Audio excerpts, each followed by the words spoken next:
فين وازاي اقدر ابيع شيء انا مش المالك بتاعه؟ ازاي اقدر اجيب منتج وابيعه من غير ما اكون دافع ثمنه بالكامل؟ في دبي ممكن، في مجال العقارات ممكن. خليك معايا لاخر الفيديو هشرح لك ازاي في عقارات دبي تقدر تبيع حاجه مش انت المالك بتاعها. والشيء ده هي انك ممكن تبيع عقارك اللي تحت الانشاء لما سعره يزيد في السوق وبسبب زياده الطلب عليه وقله المعروض، وحتى قبل الاستلام، وحتى قبل ما تكون دفعت ثمنه بالكامل. يعني مثلا لو اشتريت عقار بمليون درهم تحت الانشاء مع خطه دفع اثناء الانشاء وعند الاستلام، المقدم 20% من ثمن العقار اللي هم حوالي 200,000. لما المطور بيخلص كل الافيلابيلتي بتاعته وبيبيع كل المشروع، ثمن العقار بيزيد من 20 ل 30% خلال 6 شهور او سنه بالكتير. يعني انت هتكون دفعت من 200 ل 300,000 في اول سنه، العقار زاد من 200 ل 300,000 درهم في اول سنه، فكده انت عملت تقريبا 100% من الارباح المتوقعه. لو عملت اكزit في الوقت ده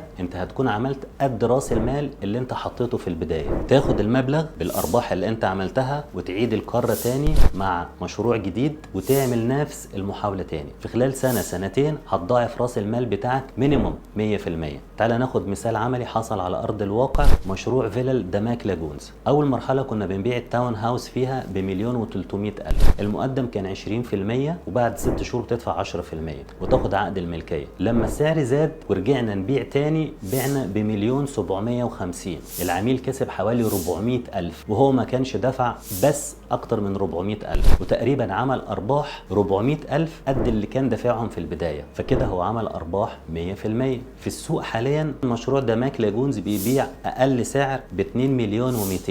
اللي اشترى بمليون 350 دوت لو حابب يبيع دلوقتي احسب انت الارباح اللي هيعملها كام، او لو انتظر لحد ميعاد التسليم شوف الارباح اللي ممكن يعملها كام. لو محتاج مساعده او استفسار او حابب تستثمر في نفس النوعيه من العقارات اتصل بيا او ابعت لي رساله على الواتساب. ما تنساش تعمل لايك وفولو عشان يوصلك كل الفيديوهات الجديده. مع السلامه.